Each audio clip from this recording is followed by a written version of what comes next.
શકે.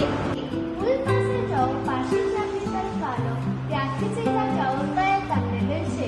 આભાર, તમે બહુ મદદ. નમસ્તે. નમસ્તે. શુભ સવાર. શુભ સવાર. તમારું નામ શું છે? મારું નામ ઈદ છે. તમારું નામ શું છે? મારું નામ અનુ છે. કેમ છો? હું સારું છું. માફ કરશો, મને કશનનું સ્થળ પીર સાહેબ કેવી રીતે જઈ શકે? પુલ પાસે જાઓ, પાછી જમણી તરફ વાળો, ત્યાં સીધા જાઓ, ત્યાં તમને મળશે. આભાર, તમને બહુ મદદ કરી. માટે ચિપ્સ કા પેકેટ અને કોક લાવશો. અવશ્ય. कुछ मीठो खाओ पसंद करो जो नहीं वो जो थोड़ा मसालेदार रखो. ખોરાક બહુ સ્વાદિષ્ટ છે. આભાર. તમારો પ્રવાસ આનંદદાયક હોય તેવી શુભકામનાઓ. આભાર. પંજાબ બહુ સુંદર છે. ફરી આવીએ. અલવિદા. જલ્દી મળીએ.